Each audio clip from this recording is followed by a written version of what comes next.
Hello বন্ধুরা, আমি সুস্মিতা। নতুন আরও একটা ব্লগ ভিডিওতে সবাইকে স্বাগত জানাই। নতুন আরও একটা দিন তোমাদের সাথে শুরু করলাম। কে কোথা থেকে ভিডিওটা দেখছো এবং কেমন আছো অবশ্যই কিন্তু কমেন্ট করে জানিও।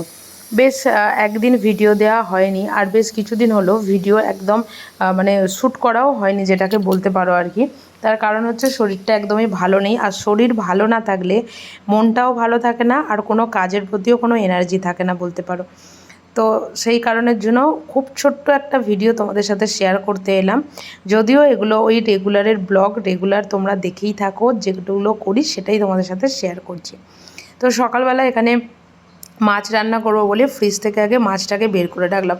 কারণ এই যে ডিপ ফ্রিজে থাকে, আর এটা আমরা সবাই জানি যে বেশ কিছুক্ষণ ধরে এই মাছটাকে বার না করে রাখলে সেটা রান্না বান্না করতে ভীষণ অসুবিধা হয়। আর যেহেতু আমার খুব তাড়াহুড়ো করে মানে তাড়াতাড়ি রান্না করতে হয়, সেই কারণের জন্য ওটাকে একটু 1 ঘন্টা আগে বার করে রাখলেই ভালো হয় আর কি।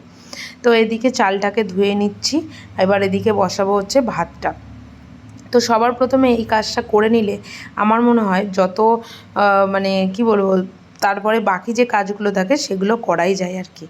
আর এদিকে আস্তে আস্তে সমস্ত কিছু ছুরি, কাঁচি, টমেটম, তার সাথে কাঁচা লঙ্কা, সমস্ত কিছু এদিকে জোগাড় করব হচ্ছে ফুলকপি আলুর তরকারি আর মাছের ঝাল।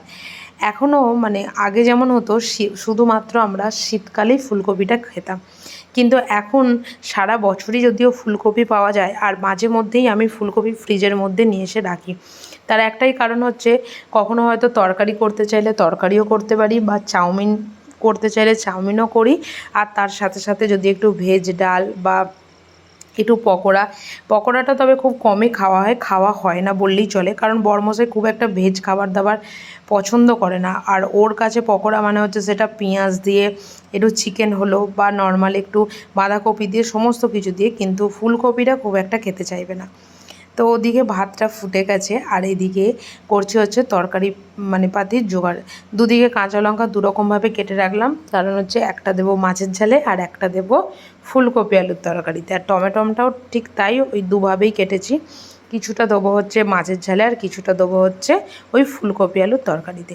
তবে প্রথম দিন থেকে অনেক চেষ্টাই করেছিলাম যে যাতে ছুরিতে দাঁড়িয়ে দাঁড়িয়ে কাটতে পারি, তবে সেই চেষ্টাটা হয়তো বৃথা। খুব ভয় লাগে যে যদি হাতটা কেটে যায়।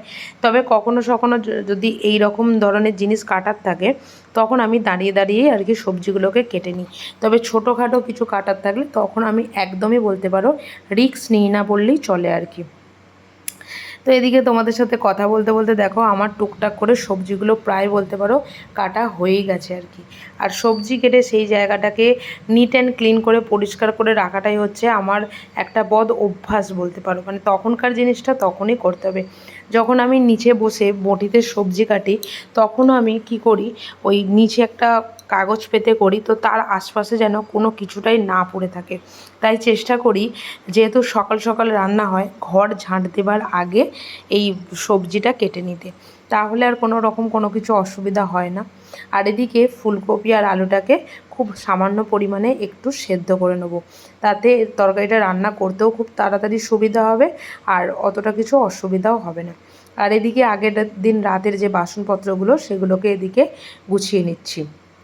আর এই যে বাসন রাখার র্যাকটা দেখছেন, এখানে বেশ কিছু হাতা, খুন্তি, সমস্ত কিছু ছিল। তবে ওই যে হুক, দেওয়ালের যে হুকগুলো নিয়ে এসেছি, ওগুলো আনার ফলে না এই জায়গাটা একটু হালকা হয়েছে, খুব ভালোই হয়েছে আর কি। তা না হলে প্রচণ্ড অসুবিধাও হতো।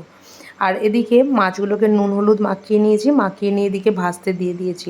আর তার সাথে সাথে এদিকে আমি বিছানাটাও আর কি তুলে নিয়েছি, কারণ কাজ করতে করতে এটা অনেক সময় আমার হয়, শরীরটাও যেমন ভালো নেই, তার সাথে সাথে মাঝে মাঝে আমি ভুলেও যাই যে ভিডিওটা অন করতে হবে। আর বিশেষ করে যখন আমাকে কেউ ফোন করে, আর আমি যখন কারোর সাথে কথা বলতে থাকি আর কি, তখন একদমই বলতে পারো একদমই ভুলে যাই যে আমাকে ভিডিওটা অন মানে করতে হবে আর কি।